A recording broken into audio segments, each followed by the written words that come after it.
button. All right. So tonight is basically our last night for the historical evidence for the resurrection. And tonight it's just going to be kind of reaffirming your knowledge. So I'll just share my screen here quickly. Okay, share sound, optimize.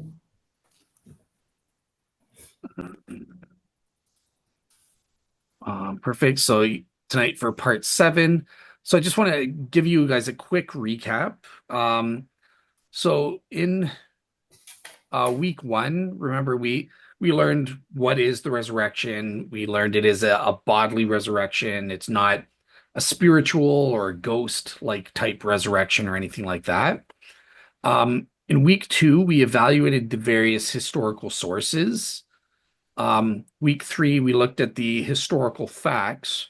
So I'll just go over that. So as you can see, we have the 4 New Testament Gospels and Acts. We had remember the 7 authentic Pauline epistles. And by that, I just meant even atheists will accept those letters as being written by Paul. Mhm. We also had the pre-New Testament oral traditions. So these were things like creeds or hymns that predated the actual writings themselves. And then we had the church fathers, Clement of Rome, and we had a non-Christian writing, Josephus, who was a Jewish historian. Mhm. We had a few archaeological discoveries, the Nazareth description, if you remember, the emperor said it would be a death penalty if anybody stole bodies from tombs, and the Church of the Holy Sepulchre. And from those, we gleaned about 9 facts. So Jesus died by crucifixion. He was Yeah. buried in a tomb. The tomb was found empty by his followers on Sunday. And then we have the appearances. So he appeared to Mary Magdalene and the other women. Mhm. He appeared to a group of 500 brethren at once. He appeared to James, the brother of Jesus. He appeared to the radical skeptic Paul. Mhm. And he appeared to the group of 12 disciples at once as a group. Mhm. And then finally, the disciples sincerely believed, right? They were willing to suffer and die. So they had transformed lives. Those were the facts that we went over. And then in weeks 4 and 5, we covered what are the various historical explanations for those 9 facts and how do they perform. And we saw, things like the wrong tomb or the swoon theory, and all of these theories failed as well. In week 5, we covered the other 5 hypotheses, ending off with the resurrection hypothesis as being the best explanation for the data. Um, so basically, for today, we're just going to have some fun. I'm going to play a portion of a debate. So you guys can see a Christian actually dialoguing with an atheist scholar on the evidence for the resurrection. And as we watch it, I want you guys to make notes. What sort of sources do they use? What are the facts that they appeal to? And what are the hypotheses that they look at, and how do they respond to those hypotheses? So let me just bring that up. Is that showing up on YouTube? Yeah. Okay, so I'm Yep. just going to play this. So we'll play the opening statement. This is the Christian first. Thank you very much, and good evening. I'm sure that I can speak for both Professor Ludemann and myself when I say how delighted we are that so many of you have come out this evening to join with us in discussing the historicity of the resurrection of Jesus. But a warning is in order. To many of you who have never studied the New Testament, the discussion this evening may at times be technical and difficult.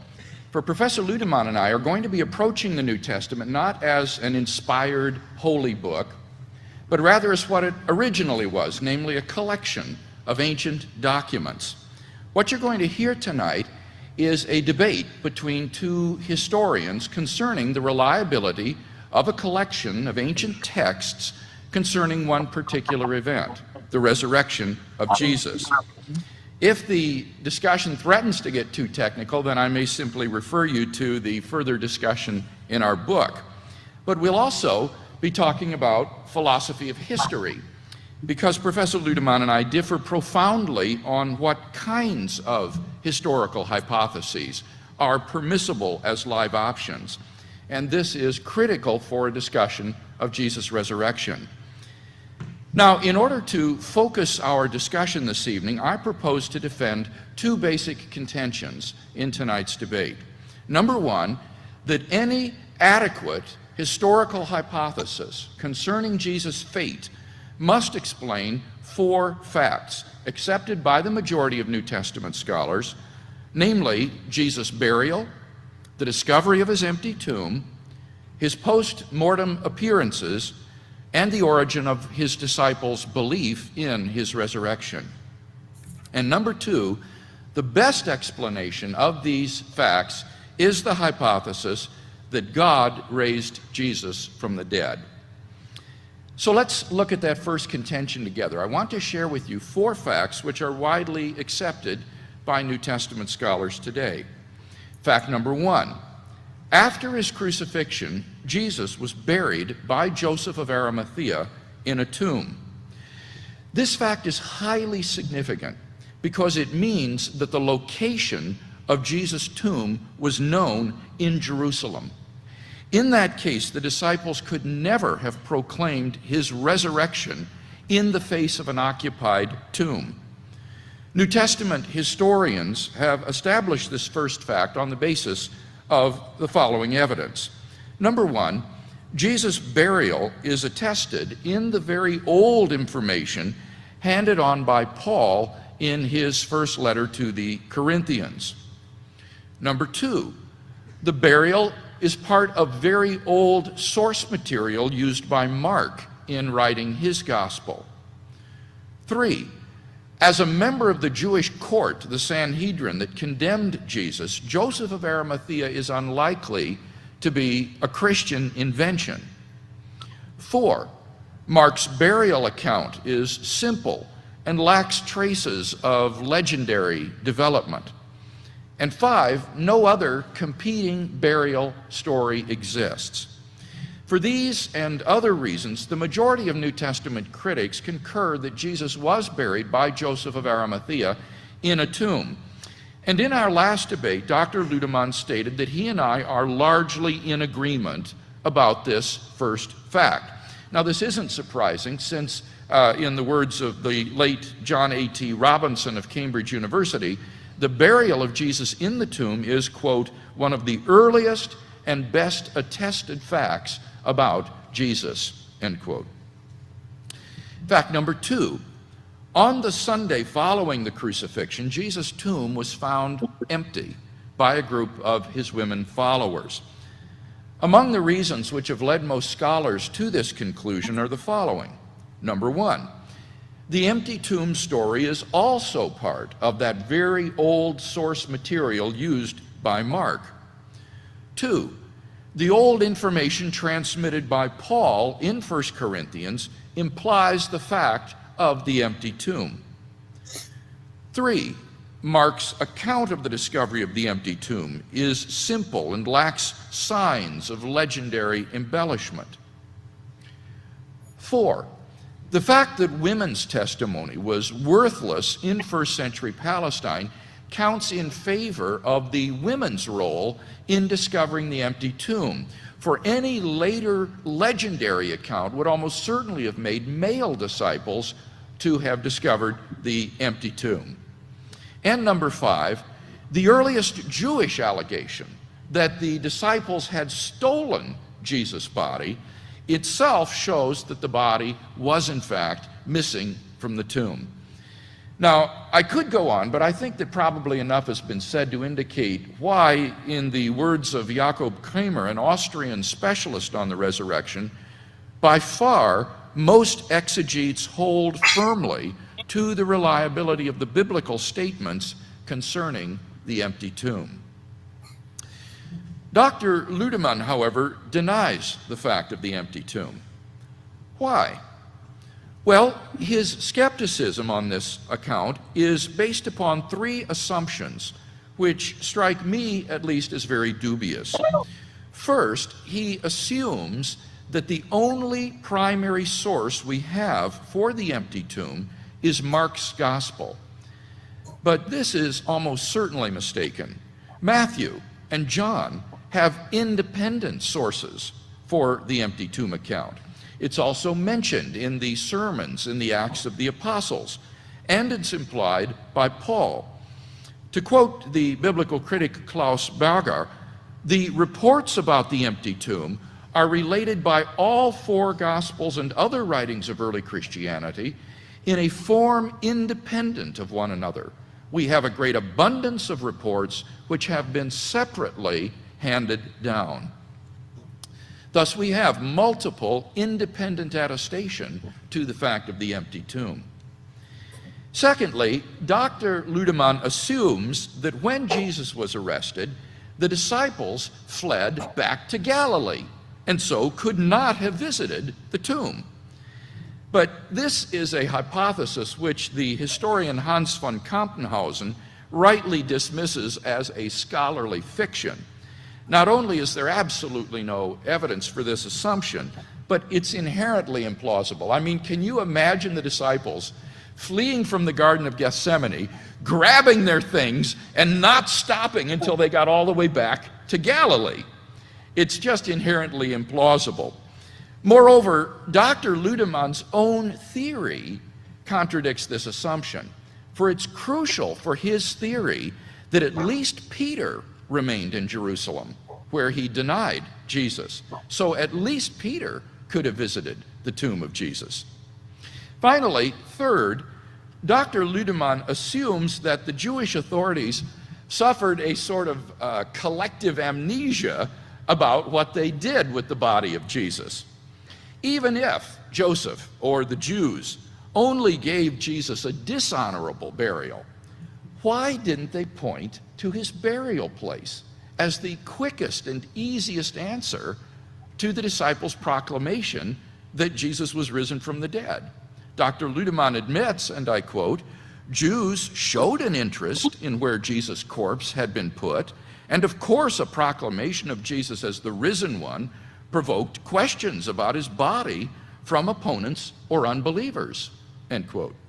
So why, when the disciples began to proclaim the resurrection of Jesus, didn't the Jewish authorities say where they had put Jesus' body? Dr. Ludemann's answer: they forgot. Well, I think this might strike many of us as somewhat less than convincing, to put it mildly. I mean, can you imagine the Sanhedrin gathered together behind closed doors, racking their brains? What did we do with the body? Where did we put it? Caiaphas stands up and says, "Shmuel, you were there. Where did we put it? Tell us." "I don't know, you ask me. I can't even remember where I parked my camel when I come to the temple." Seriously, though, I think this is a hypothesis of desperation. And thus it seems to me that we not only have good positive reasons for accepting Jesus' empty tomb, but that Dr. Ludemann's reasons for denying this fact aren't very persuasive. Fact number 3, on multiple occasions and under various circumstances, different individuals and groups of people experienced appearances of Jesus alive after his death. This is a fact which is almost universally acknowledged among New Testament critics for the following reasons. First, the list of eyewitnesses to Jesus' resurrection appearances, which is quoted by Paul in 1 Corinthians 15, guarantees that such appearances occurred. These included appearances to Peter, the 12 disciples, the 500 brethren, and James, the younger brother of Jesus. And secondly, the appearance traditions in the Gospels provide multiple independent attestation of these appearances. Dr. Ludemann himself concludes, and I quote, "It may be taken as historically certain that Peter and the disciples had experiences after Jesus' death in which Jesus appeared to them as the risen Christ." Finally, fact number 4. The original disciples suddenly and sincerely came to believe that Jesus was risen from the dead despite their having every predisposition to the contrary. Think of the situation.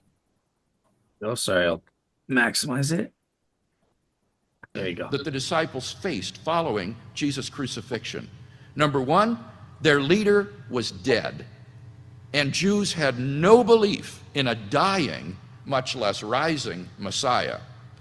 Two, according to Jewish law, Jesus' execution as a criminal showed him out to be a heretic, a man literally under the curse of God. And three, Jewish beliefs about the afterlife precluded anyone's rising from the dead before the general resurrection at the end of the world. Nevertheless, the original disciples suddenly came to believe in and were willing to go to their deaths for the fact of Jesus' resurrection. Dr. Ludemann himself agrees that a historical investigation takes us back to the abrupt origination of the Easter faith of the disciples. So in summary, there are 4 facts agreed upon by most scholars who have written on these subjects, which any adequate historical hypothesis must account for. Jesus' burial by Joseph of Arimathea, the discovery of his empty tomb, his post-mortem appearances, and the very origin of the disciples' belief in his resurrection. The question is, how do you best explain these 4 facts? Well, that leads me to my second contention. The best explanation of these facts is the hypothesis that God raised Jesus from the dead. C.B. McCullough, the historian, in his book Justifying Historical Descriptions, lists 6 tests which historians use in determining what is the best explanation for given historical facts, such as explanatory scope, explanatory power, plausibility, not being ad hoc or contrived, being in accord with accepted beliefs, and outstripping its rival theories. The hypothesis God raised Jesus from the dead passes all of these tests. Number 1, it has great explanatory scope. It explains why the tomb was found empty, why the disciples saw post-mortem appearances of Jesus, and why the Christian faith came into being.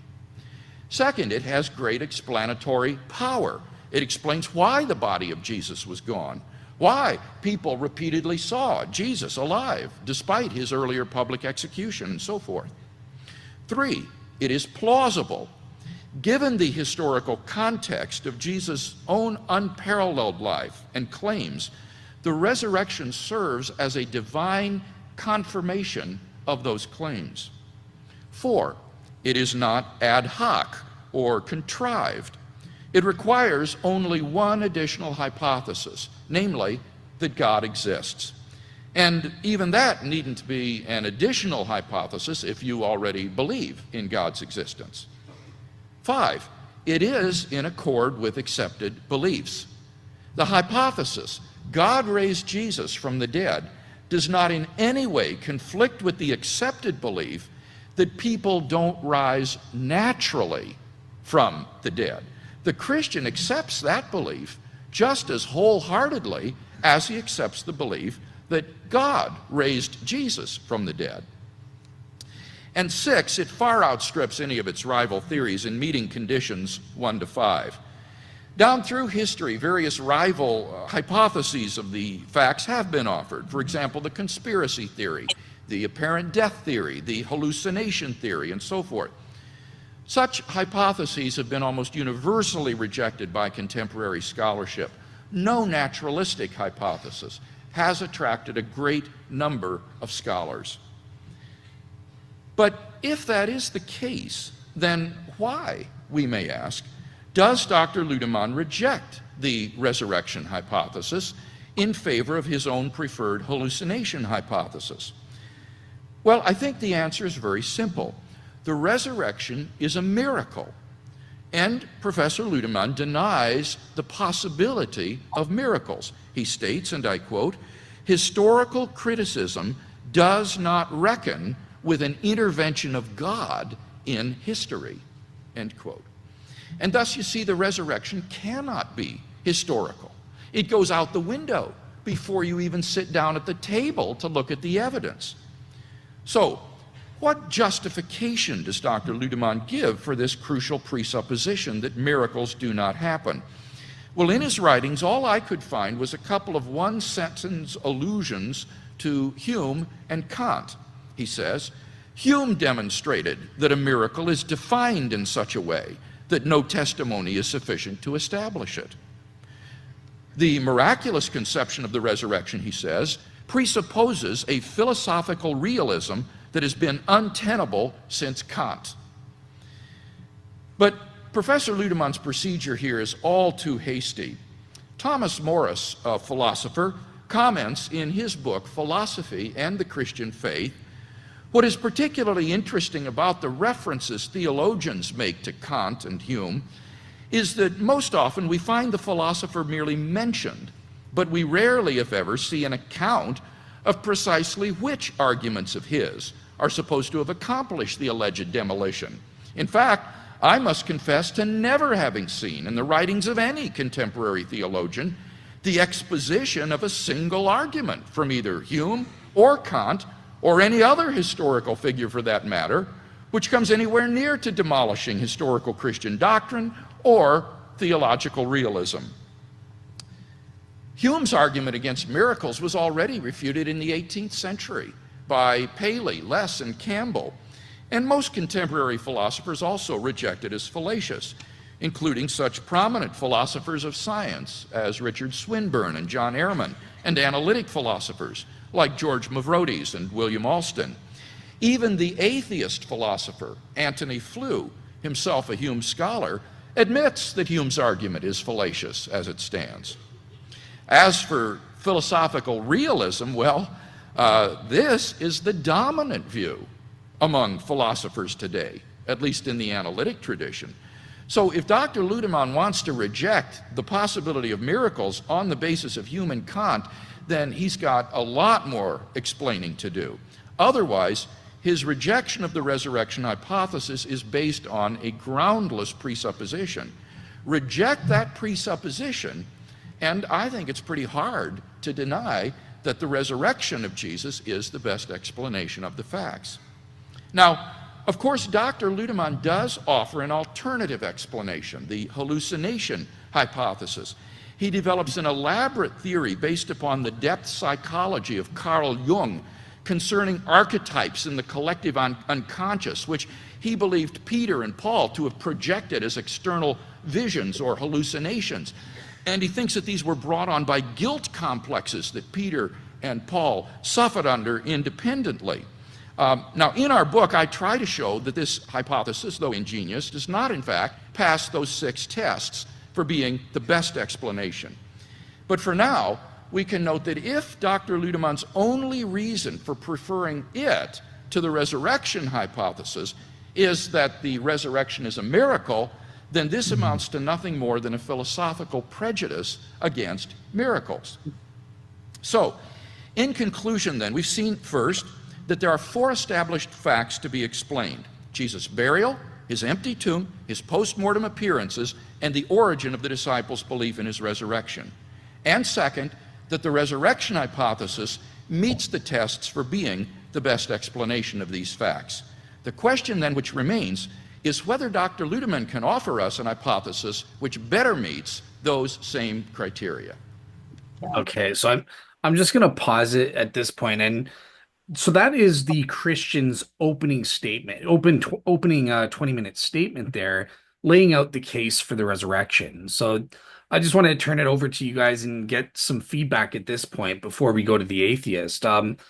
First of all, what are some of your general thoughts in terms of the Christian's arguments there for the resurrection? Anything stand out or? So I think when we get so much facts that it did happen, and why is it now? Why are people like Ludemann? Why he had so much evidence that was given? Why is he still doubting? Yeah, that's a great question. Again, we'll be seeing what Ludemann answers in his own words next. But you heard William Lane Craig. He was kind of explaining that really his main reason is that he just, for philosophical reasons, he just dismisses the possibility of miracles and God out of hand. He says, God, supposing God could do miracles in history is just ridiculous. So then, he didn't believe in God then? If Yeah, he don't, he's an atheist. he didn't believe in God. So why? How does he think he exists? Oh, Well, Ludemann's an atheist, so he doesn't believe in God, but that's not a good argument. You can't just assume that atheism is true. This is a debate, right? You have to have reasons. But yeah, based on what William Lane, the Christian, is saying, Ludemann just has this assumption that atheism is true, and he's imposing that on the evidence, basically. Yes. I mean, this is all he's got to do is just get up and go outside and look up. That's all he's got to do. Just look around him, and that should tell him. Oh, all right. But when you don't want to believe, you don't believe. No matter how much the evidence is strong, when you don't want to believe, you just don't believe. Yeah. Yeah. When your heart is hardened, unless God open their eyes, he will not. He would always you have to believe in God, and until if he doesn't believe in God, he's not going to believe in the resurrection. So, although if you have a hardened heart, you cannot believe. It's like stone. Yeah, I think Romans 1 is very instructive with atheists, right? Where they're blinded literally by Satan. Yes, yeah. But and what's fascinating, as we'll see, Ludemann actually accepts some of the historical facts that William Lane Craig laid out there. But I'm just kind of curious then. So in terms of the historical facts, you saw here this Christian, he uses 4, whereas we had 9. But there is some overlap there. So what were the facts that this Christian is using, and do you think he left some out that he should have used that we went over? Joseph of Arimathea buried Jesus in the tomb. Mm-hmm. That's one. And the tomb found empty, as told by Mark. Okay. Yeah. And Mark lacks embellishment. Okay. And the embarrassment thing, the women found the body or didn't find the body. Yeah, so what I would say with that, so you're correct. So the two of the 4 facts he used is that it's a fact that Joseph of Arimathea buried Jesus' dead body. And it's a fact that there's the empty tomb. Yeah. But the other 2 things you mentioned, there are reasons for believing in the empty tomb. So remember with the women, that was remember the criteria of authenticity. So the criterion of embarrassment, having women as your primary witnesses, that's embarrassing. So this is a reason why historians would believe in the empty tomb. Same deal with the other thing you mentioned, where Mark's gospel, it has the criterion of disinterest because it's not theologically embellished. It's a very plain, simple, just the facts type approach. And therefore, that probably reflects early, reliable tradition of the empty tomb. And so does that make sense? Those are 2 facts, and you gave 2 reasons to believe that the empty tomb is a fact that he presented. God works in his own ways. He allows women to go there. Exactly. Rather than the men. Yeah, he wants us to show, look, the first will be last, and the last will be first in the kingdom. Yeah. So, why did the disciples fled back to Galilee? So they didn't, right? So that was something that the atheist Ludemann claims, but the Christian was saying that's ridiculous. They didn't go back; they stayed in Jerusalem. Oh. So he's kind of responding in advance to what he thinks the atheist is going to say. Mm-hmm. What about in Matthew? It talks about them being in Galilee. I can't remember. That would be after the Jerusalem appearances. Remember, we covered in week 6 the resurrection contradiction claim. of skeptics. Did Jesus first appear to them in Galilee or in Jerusalem? And we'll see. Ludemann appeals to this contradiction as one of his arguments. But the thing is, one of the ways to explain it is he first appeared to them in Jerusalem, then they went back to Galilee, and Jesus appeared to them again over a period of 40 days, bringing them back to Jerusalem for the day of Pentecost and his ascension. So there was a period of 40 days there. There isn't really a contradiction. Yeah. Oh. Okay. And in terms of the other facts, so here's a difference, right? So William Lane Craig, he appeals to the resurrection appearances as a historical fact. And he just leaves it as that. Whereas we kind of split it up, right? The appearance to the women, the appearance to the 500. But as we'll see, when William Lane Craig summarizes it as the resurrection appearances, he is referring to all the different groups and individual ones that we went over. Yeah. The other thing I just want to mention here is he has a fact that we didn't go over. Namely, it's the origin of the Christian faith, right? So it's a fact that the early disciples believed in this unique and weird belief of resurrection, which was totally un-Jewish. It wasn't consistent with Second Temple Judaism, because the resurrection was supposed to happen to everybody at the end of the world. You didn't have a dying and then rising Messiah right in the middle of history and stuff like that. But so that's one thing that he kind of does that's a bit different, right? He separates out that fact. Whereas in our study, I kind of used the uniqueness or the origin of the Christian faith as additional evidence for the empty tomb and the resurrection appearances. So again, it's all the same thing, but it's just That's different, right. Yeah. different ways. Yeah. Yeah. Okay. And what did you think about the explanations? This will be the last. Well, actually, historical sources. So he mentioned Mark. Did he mention any other sources? Do you guys remember? He mentioned the creed, didn't he? So he's talked about 1 Corinthians. Oh, 1 Corinthians 15, yeah. 15. Yep. Yeah. That is the most important source because that is our earliest oral pre-New Testament source. Additionally, he mentioned the other Gospels, right? Remember, he said these are independent traditions, Matthew and Luke and John. Go ahead. And he mentioned the Pauline Yeah. is the one they would accept. Yep. And he also mentions another pre-New Testament oral thing. I don't know if you guys noticed it. He just briefly mentioned it, but he mentioned the Acts sermon summaries. So remember, those aren't just from Acts. These sermon summaries, like in Acts chapter 2, where Peter is preaching on the day of Pentecost, these mention Jesus' death and resurrection. They predate the writing of Acts itself, just like the creeds do.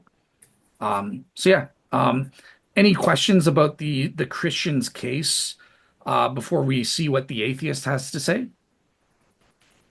Just think it's funny that Ludemann said, like, in answer to why didn't the Jewish know about the empty tomb, he just said they forgot. Yeah. Yeah. So that's an appeal to the wrong tomb hypothesis. Remember, sometimes skeptics argue that, oh, well, the women were so dumb, they went to the wrong tomb. They forgot where they buried Jesus. So apparently Ludemann is one of the skeptics who goes for that. So yeah, let's. Oh boy. How could they go to the wrong tomb when Jesus met Mary there? Exactly. Yeah. Yeah. So let's see what Ludemann has to say in his opening speech here. So let's hear from the atheist himself then. Thank you very much, Dr. Craig. Ladies and gentlemen, my introductory statement is now not a rebuttal of Dr. Craig in the first place, but first I will present the material concerning Jesus' resurrection as I see it, and afterwards I will make some critical remarks about what Dr. Craig said, if any time is left. The resurrection accounts are clearly legends, not objective descriptions, and not intended to be so taken. They are solidly founded on venerable Jewish traditions, Elijah's ascent into heaven, Ezekiel's vision of the dry bones, and perhaps most important of all, the assurances in the second book of Maccabees that those Jewish martyrs would be restored to life. It is not difficult to understand the refusal of some of Jesus' followers to give up and acknowledge that his vision of the kingdom of God was a lost cause. For some, as Dom Crossan says, after a week, after a month, perhaps after a year, the program still worked in their dealings with others, and therefore it was natural for them to say, "He's still alive in us." We must always remember that Jesus' main place of preaching was Galilee and not Jerusalem. So not all of his disciples went with him to Jerusalem. The others who stayed in Galilee may have carried on his message of the kingdom of God and hadn't heard about the failure on the cross.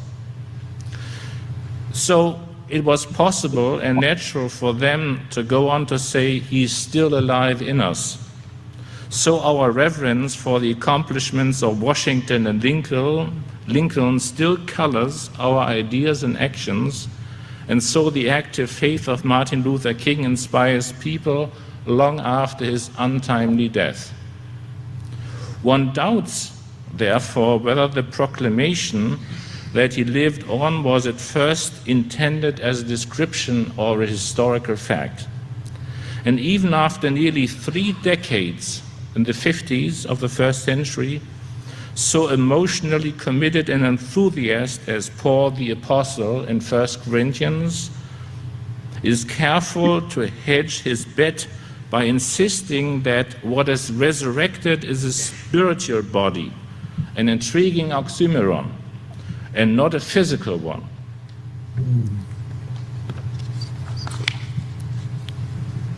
Easter and the New Testament faith arose from visions of Jesus' exaltation. The concept of the exaltation, not the resurrection yet, to the right hand of God was prior to the idea of resurrection and establishing belief in Jesus' lordship and messiahship, while resurrection from the dead as such does not. A very early witness of the exaltation of Jesus is preserved in Paul's letter to the Philippians, chapter 2, where Paul quotes a hymn that was transmitted to him. And let me read it to you. "Christ Jesus, being in the form of God, did not consider it a robbery to be equal with God, but emptied himself, taking the form of a servant, and coming in the likeness of man. And being found in the appearance of a man, he humbled himself and became obedient to the point of death, even the death on the cross. Therefore God also has exalted him and given him a name which is above any name, every name, that in the name of Jesus every knee should bow, of those in heaven, of those on earth, and those under the earth. And every tongue should confess that Jesus Christ is Lord, to the glory of God the Father." And some 10 or dozen years later, Mark would not push the argument beyond an empty tomb and an angel, maybe himself. While this may suggest a slight increase in objectivity over a non-physical body, it is striking that 40 years after the crucifixion, there is still no official claim of a resuscitated corpse. Can we really imagine that a credible or even a widely attested story of Jesus' resuscitation and in flesh appearance, which Dr. Craig implies to have happened 3 days after the crucifixion of Jesus, had been going the rounds, but that Mark has never heard of it? if he had heard such a story, can we imagine him dispassionate or skeptical enough to leave it out? One thinks of the clearly legendary nature of the birth stories. By 70 CE, they hadn't yet arisen. Either, and Mark was either too honest or too unimaginative to invent one. To be sure, he had other reasons for not making a big issue of Jesus' Jewishness, but how could he have resisted those magi or that flock of singing angels? How better prove his central claim of divine sonship? Once a legend gets started, however, it is not difficult to add to it or to create acceptable elaborations. Note how the Magi became kings, and in time they were assigned names and even racial designations. See how a medieval saint came to own a reindeer with an illuminated nose. The evidence is overwhelming that Matthew and Luke's resurrection stories are legends. Not only do the specific events differ too much to be revisions of a single historical recollection, but the two inspired writers can't even agree on the general location of the appearance of Jesus. Did the Lord appear to his followers in Jerusalem, as Matthew says, or in Galilee? In Jerusalem, as Luke says, or in Galilee, as Matthew says. Granted, most of this evidence is circumstantial, but you and I, and we should recall Thoreau's observation that sometimes circumstantial evidence is compelling, as, for example, when you find a trout in the milk. Then we get to the fourth gospel and find a whole new catalog of events set in Jerusalem. Gone is the charming parable of the road to Emmaus, the impressive evidence of the risen one eating broiled fish. But we have a skeptic poking his finger into punctured wounds and the striking artifice of a person beaming himself right through a closed door. And to cap the climax, proud when they see one, someone was good enough to append to the text another resurrection account. Perhaps this writer was the literalist who assumed that since both Matthew and Luke were inspired and therefore reliable witnesses, he'd better come up with a Galilee appearance so as not to appear retrograde in either knowledge or faith. The idea of a reunion fish fry in John 21 is cute enough, but when we try to make sense of Peter's leaping out of the boat and then back into it in order to pull single-handed an overburdened net to shore, we know we are dealing not with history remembered, but with the polemic historicized. Of course, those who are familiar with the grammar and syntax of legend are neither surprised nor offended by these carrying-ons. That's the accretion process by which legends grow and develop. If troubled by inconsistencies and mutual contradictions of the elements in the gospel accounts, one need only look at the various images of Moses in the Jewish tradition, where he is a warrior, a prophet, a lawgiver, a writer of the whole book. The fifth book of Moses, Deuteronomy, is supposed to have been written by Moses, or, of course, a child with towering capacities, as Jesus was, the 12-year-old Jesus in the temple. By the time Jesus was adopted by people of a number of different spiritual proclivities, it is only to be expected that his portraits would come to vary considerably and in turn the stories by which they were proclaimed. When you find a fish in the milk, you are supposed to be bright enough to figure out that it didn't come through the cow's udder, somebody put it there. So much for my argument, and now let me turn to what Dr.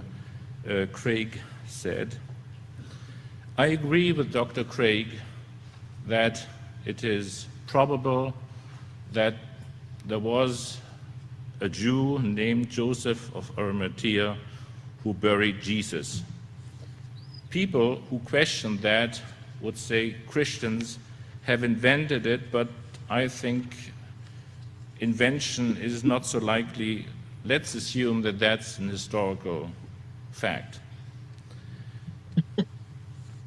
However, I have two difficulties with 2 points that Dr. Craig makes. He assumes, for his argument, that Joseph was a member of the council that determined that Jesus has committed a crime and that he's worthy of death. Here I would say, or answer the question, who was responsible for Jesus' death? Certainly Pilate, the Romans. The punishment of crucifixion clearly shows that the Romans put Jesus to death, not the Jews. And I would question in general the fact that there has been a judgment against Jesus from the Jews. It's highly unlikely that during the night that the council assembled during the night and declared that he's worthy of the death, apart from the fact that Luke has this council meet during the daytime and Mark during the night. So already the gospel writers cannot agree on the time when that happened. So I would question the fact or the assumption that the Jewish council condemned Jesus to death. There was one council, the Roman council, that determined that he has committed a crime worthy of death, but there was no such dealing of the Jewish council against Jesus. We don't have the evidence for that. It's in Mark, of course, but the Markan account has a parallel. The Jewish the Jewish council, the narrative of how the Jewish council determines Jesus' guilt has a parallel structure in the way Pilate is determining that he is worthy of death. And here already we see the influence of legend and tendencies. You know that in Mark and in the other gospel accounts, Pilate is the one who wants to release Jesus. He's convinced of his innocence. If you look at the secular sources about Pilate, you will see he's a villain. And so clearly the image of Pilate is a Christian one. It has nothing to do with historical value. Here we see already it's nothing but Christian propaganda, historical propaganda that we meet. That doesn't allow me to accept any of the way that Dr. Craig deals with the Christian gospel accounts as reliable sources. Second, Jesus' tomb was found empty by women. We know that again from Mark, not from Paul. When Paul talks about the burial of Jesus, he doesn't say anything about the burial of Jesus. First of all, he doesn't mention Joseph of Arimathea, but I said, well, we can accept it. But he doesn't mention that women have discovered the tomb. In fact, he's only talking about Jesus being buried. Let me hasten to add, even if the women found an empty tomb, it may not have been the tomb of Jesus. How could they have known where he was buried? Romans put Jesus to death, and women were not allowed to be close to Jesus. The gospel writers, Mark, the oldest gospel, said they saw it from afar. But that may be Christian propaganda. I mean, it was getting dark. How could they have known where he was buried? So that I would question that already. And the tendencies of the accounts is to bring the women closer to the tomb. In John, for example, you will have Mary, the mother of Jesus, and the disciple whom Jesus loved under the cross. So I would like to discuss that in more detail. I would say, if they found an empty tomb, how do we know that that was Jesus' tomb? There's another possibility, that Joseph of Arimathea, who took care of Jesus' corpse, took him out of there and placed him in another tomb.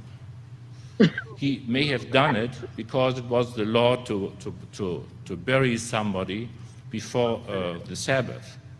But how could we exclude the possibility that he took him out afterwards and that the woman may have seen a wrong tomb? So I would say the empty tomb found by women doesn't say anything about the resurrection of Jesus. Nothing. Very many possibilities have to be discussed. As far as the flight is concerned, I would say, Dr. Craig, come on, I'm saying they fled, and you are telling me that there was still the denial after that. But the denial happened 30 minutes after that. We're still on the same day. When I'm talking about the flight, I'm talking about an action that took place gradually. Nothing is more likely that the disciples, after the master has been killed, would be going back to the place where they are coming from, where they had left families. They were married. We agree on the visions. The question is now, what's the origin of the visions? And let me just briefly make a comment on the explanation. God raised Jesus from the dead. I'm unwilling to introduce any metaphysical things into an historical argument. The God, when I'm talking about God, the recent happenings, what happened the last months, doesn't allow me to accept God. The theodicy issue becomes a problem. If God doesn't intervene, where was he during the Holocaust? Why does he play favorites, intervening on behalf of some but not on others? Where was he on September 11th? And of course, his ethnic cleansing reported in the Old Testament against the Canaanite makes the great intervener appear a very fickle fellow indeed. So let's keep God out of this question. Thank you. All right, so that's the atheist argument, and he said some real whoppers here. But yeah, I just want to turn it to you guys. What did you guys notice in general about some of his arguments? Sorry. Every knee shall bow, Absolutely. Yep. including his knees. Yeah. Well, the first thing I noticed going back to week 1, you guys might have been thinking, like, is Dale nuts? Why is he teaching us that it's a bodily resurrection? Body. We all know that. Well, Dr. Gerd Ludemann doesn't know that. So there are some atheists out there that actually question that, even though the evidence for it is so strong as we saw back in week 1. So yeah, he thinks that the resurrection was just some spiritual ghost. Jesus was some kind of ghost or a vision or something like that. In fact, he confuses the ascension of Jesus with the resurrection. Remember, he said, actually, the resurrection was a later legend. All of that stuff was later legends. Originally, there was just what he called the exaltation. That's his way of saying the ascension of Jesus. So he's kind of appealing to the legend hypothesis and saying that the Gospels kind of made up details, starting with Mark and stuff like that. We kind of saw that, remember the historical facts, like the empty tomb and all of that, the resurrection appearances, and established those on the basis of the criteria of authenticity. I didn't hear the atheist here. He stated a lot of his own opinions, but he didn't provide reasons for thinking what he was saying was true. He just asserted that, the resurrection's a legend made up by Mark. But where is the evidence backing that up, like we had with the Christian backing up the empty tomb? Yeah. And why would Joseph put the body of Jesus in his somewhere else? Yeah, exactly. In another tomb. In another. Are you carrying a dead man weight on you? And he was saying that the ladies weren't near they wouldn't know where Jesus was buried. Yeah, he was saying they were so far they couldn't. Yeah, they couldn't see. So he's disputing the tomb. Exactly. And he spoke of the written one, eating fish. He was confused. I think he's confused. He's definitely confused. Yeah, Very confused. The wrong tomb. We saw the wrong tomb. I think in week 4 we went over that, and that's totally ridiculous. It was refuted over 100 years ago and stuff like that. And Joseph, the notion of Joseph of Arimathea, I kind of raised my eyes at that too, that he would desecrate the tomb. He would bury Jesus in his tomb, Exactly. and then he would remove it and put it in another tomb in secret. Like, why did he bury him in his own tomb to begin with? Why in the tomb in the first place? That's right. It was what he wanted, that tomb for either himself or a relative. So he's giving it to Jesus. And he went to point up and asked for the body. Right, he did. And he asked the question, who was responsible for Jesus's death? It was the Romans, not the Jews. Absolutely. That's what he said. Yeah. When we know the thing is, he also couldn't debate. Well, he said, let's leave God out of this. No, he did provide a reason as to why he's dismissing God. I don't know if you guys caught that. He was basically giving the problem of evil. You know, how could I believe in God with the Holocaust? Yeah. Stuff like that. So he kind of 9/11. He's bringing all of these things down. If he was really God, how come he didn't help that? The situation, 9/11 and all of those. And the Holocaust. And the Holocaust, and it's just the evil stuff of the world he's talking about. Like God has to jump at every whim, and God is God, and he does what he cannot debate God anyway. So he's good to leave him alone. It's good to pray for him. Yeah. When he went fishing, he can feel the fishing with the death and resurrection of Jesus. He's all confused. You're mixed up.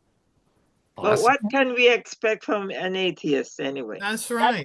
And as far as Joseph of Arimathea taking the body to another tomb, well, there was a seal in that tomb, and there was a guard. And a stone was put at the door. Yeah. Yes, and why was the soldiers? I mean, oh my goodness, he's so crazy. I mean, and the soldiers guarded too. I find that he had already. I find that he already made up his mind. Yes. He did not even listen to what the other guy had to say. He's refuting everything. Presumptions of what he have already formulated in his own mind about Jesus and God. I think he's struggling with his thoughts and his belief. Mm-hmm. Absolutely. I think he's convinced somewhere, but he does not want to.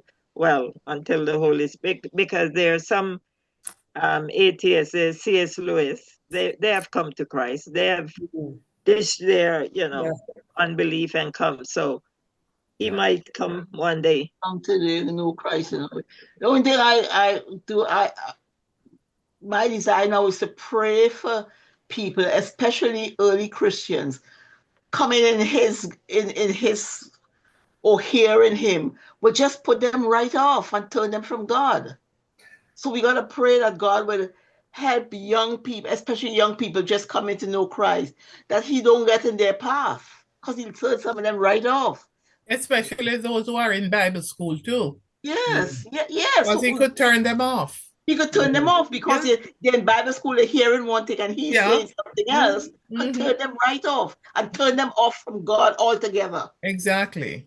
Well, I think, and that's kind of the point of this Bible study that I'm seeing that you guys are picking up on is, look, we have the Bible commands in 1 Peter chapter 3 verse 15 that we have to engage in apologetics. We have to give a defense and provide evidence. Defense. And as we're seeing here, the Christian clearly has evidence and reasons for why he believes what he does. That this atheist, he's got a lot of opinions, but not a lot of nothing into God. Oh, God have mercy. He has a lot of wrong opinions. Yeah. Wrong opinions. Did he say something about Jesus was adopted? Did you hear? Yes, I heard that. Did you? I missed that. Okay, so he's thought that denying was the virgin birth, I guess, right? Okay, I missed that myself. So good that you guys picked that up. Okay, so I want to give the final video clip. This is only 11 minutes, so it's half as long. But here's the Christian giving the final response, right? So this is kind of simulating how, if you're having a dialogue with an unbeliever like this atheist, we get the final word based on the evidence. So let's see how does the Christian respond to what the atheist just said here. Yeah. And I think you'll like what he has to say.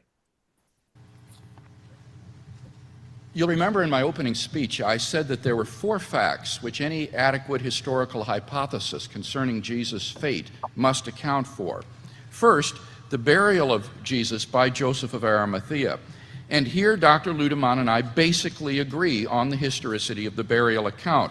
Whether it was Rome or the Sanhedrin who were responsible for the condemnation is a side issue.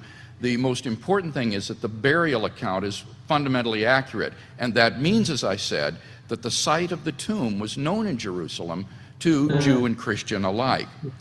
Secondly, I argued that the empty tomb is historical, and I gave 5 lines of evidence in favor of the empty tomb. Dr. Ludemann only responded to one of these, which was the role of the women in discovering in the empty tomb. Notice he did not deny the historicity of the women's visit to the empty tomb, but he simply tried to explain it away by saying it may not have been Jesus' tomb.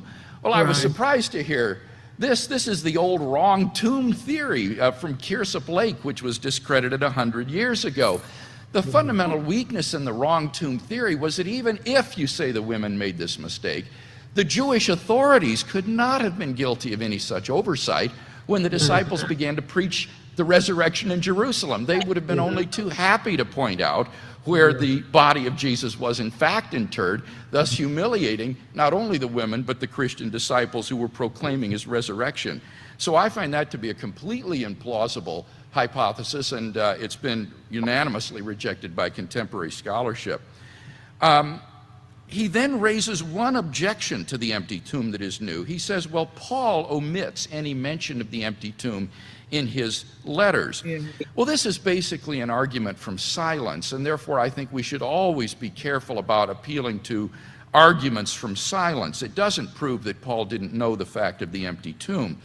In fact, I think when you look at 1 Corinthians 15, there's a very good reason for Paul not to mention the empty tomb. Namely, the Corinthians, as Greek thinkers, recoiled at the idea of the resurrection of the physical body.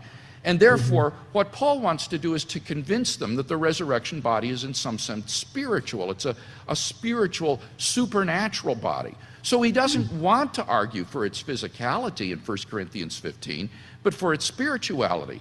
And therefore, appeal to the empty tomb would be completely beside the point. There's no reason to mention it. Moreover, I think the empty tomb is implied in the formula Paul quotes. How? Well, when Paul says he was buried and he was raised, that implies an empty grave. E. Ellis, a New Testament scholar, says it's very unlikely that the earliest Palestinian Christians could conceive of any difference between resurrection and physical grave-emptying resurrection. To them, a resurrection without an empty grave would have been about as meaningless as a square circle. So in saying he was buried and he was raised, Paul implies an empty tomb was left behind. Secondly, when he says that he was raised on the 3rd day, that expression is most likely a time indicator for the date of the women's visit to the tomb, because it came by Jewish reckoning on the 3rd day after the crucifixion, and is thus an oblique reference to the empty tomb. And it's very interesting when you compare that 4-line formula in 1 Corinthians 15 to the Gospels on the one hand, and the sermons in the book of Acts on the other hand. What corresponds to the expression, he was raised, is, lo and behold, the empty tomb story. So I don't think this argument from silence is compelling. We agree, thirdly, on the resurrection appearances. Dr. Ludemann says that these are legendary in many respects, but nothing in my case depends upon taking these accounts to be completely historically trustworthy. I'm simply arguing for the fundamental historical credibility of the fact that the disciples did have these experiences of Jesus' appearances after his death, and on that we agree. Fourth, I said the origin of the disciples' belief in Jesus' resurrection is something that needs to be explained. And here Dr. Ludemann agreed that they came to believe in the resurrection, but he said this is perfectly natural to say that Jesus is still alive. But that's not what they said. They said he was risen from the dead, and that is the most unnatural thing for a Jewish believer to say, because it contradicts fundamental Jewish beliefs. There can be no resurrection prior to the end of the world in Judaism. And far from being natural, this is, in fact, highly unusual. N.T. Wright, a New Testament critic from Britain, points out all of the followers of those first century Messianic movements were fanatically committed to the cause. They, if anybody, might be expected to suffer from this blessed 20th century disease called cognitive dissonance when their expectations failed to materialize. But in no case, right across the century before Jesus and the century after him, do we hear of any Jewish group saying that their executed leader had been raised from the dead and that he was really the Messiah after all. This was utterly un-Jewish. And the resurrection is something that cries out for explanation. You can't say they were simply saying he was still alive. Dr. Ludemann says, well, the belief in Jesus' exaltation was prior to belief in his resurrection. I don't think so at all. Remember, we saw in 1 Corinthians 15, and we saw in Mark's source extremely early evidence for the historicity of the empty tomb, which shows that belief in Jesus' resurrection was just as early as belief in his exaltation. So these are the facts. The question is, how do you best explain them? I think the resurrection hypothesis explains all of these facts well. By contrast, I don't think Dr. Ludemann's hallucination hypothesis is a good explanation.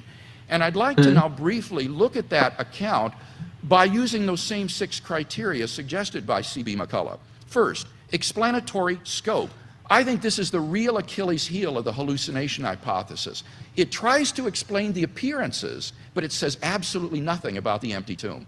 And therefore, in order to explain that, you need to conjoin an independent hypothesis to the hallucination hypothesis.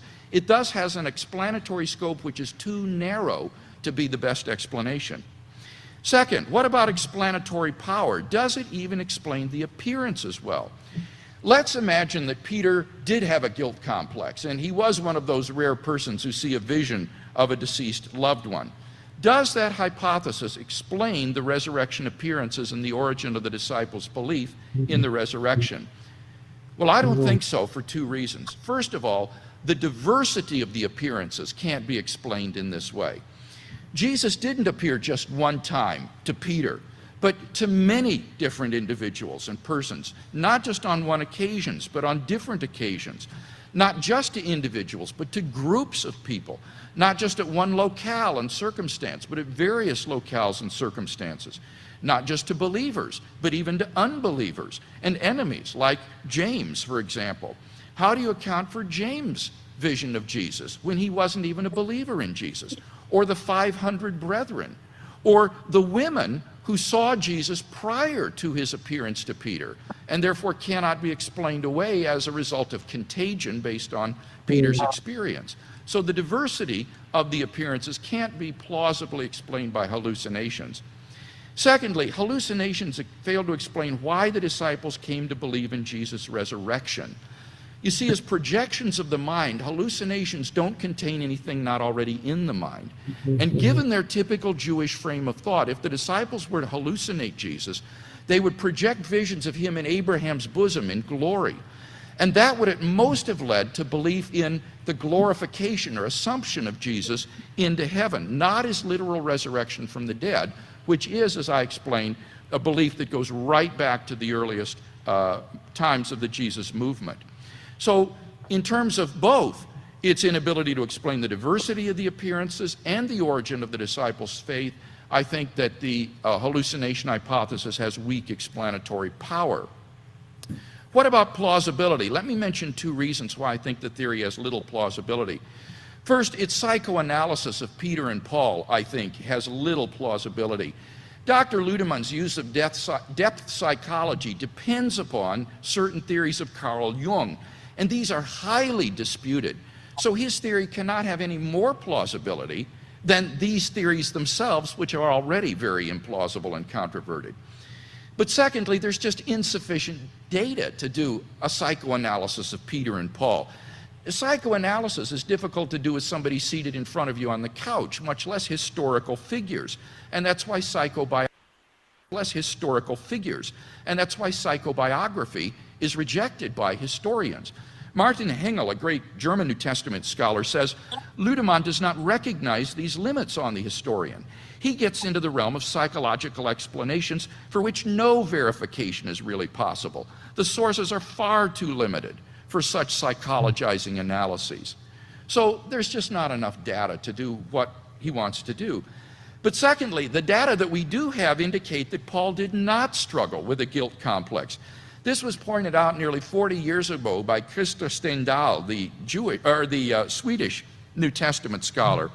He says, contrast Paul, a very happy and successful Jew, one who can say, as to righteousness under the law, I was blameless, Philippians 3:6. That is what he says. He experiences no troubles, no problems, no qualms of conscience. Nowhere, says Stendahl, in Paul's writings is there any indication that psychologically Paul had some problem of conscience. Secondly, there's little plausibility that the appearances were merely visionary experiences. Dr. Ludemann's whole hypothesis depends on reducing the disciples' experiences to Paul's experience on the Damascus Road. He says anyone who does not share this presupposition will not be able to make any sense out of what he has to say. But this presupposition is groundless. You see, many of Paul's detractors denied his apostleship, so he's anxious to include himself in the list of witnesses as the recipient of a genuine appearance of Jesus. And thus John Dominic Crossan points out, Paul needs in 1 Corinthians 15 to equate his own experience with that of the apostles. To equate, that is, its validity and legitimacy, but not necessarily its mode or manner. Paul's own entranced revelation should not be presumed to be the model for all the others. And thus, I think his theory has little plausibility, both in its psychoanalysis of Peter and Paul and in its attempted reduction of all of the appearance stories to mere visionary appearances. In the book, I go on to show how his theory contradicts accepted beliefs, how it is ad hoc in various ways, and how it fails to outstrip its rivals. And therefore, I am convinced that the resurrection hypothesis, when contrasted with the hallucination hypothesis, is by far the better of the two explanations. Amen. That's it there for that. Yeah, just what did you guys think of the Christian's rebuttal to the atheist case? I thought he made some good points on my end. But... Yes. Yeah. Yeah, the ending was good. Yeah, I think we looked in week 5 at the hallucination hypothesis to explain the resurrection appearances, and you'll notice he was using the same thing: explanatory scope, explanatory power, these same kind of criteria. So it reinforces what I was teaching you guys there. Yeah. And he was, he kind of attacked the wrong tomb theory. You guys, he raised some of the same points you guys did there. And he dismissed the legendary aspects as being irrelevant, because even Gerd Ludemann himself accepts, with the exception of the empty tomb, he accepts all 3 out of the 4 facts that the Christian was using to argue his case.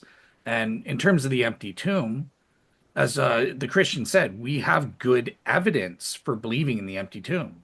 We don't just have an opinion that, it can't be true. It's got to be, some later legend, because we can't believe in miracles. So, yeah. Anyone else want to say anything else about the rebuttal, or?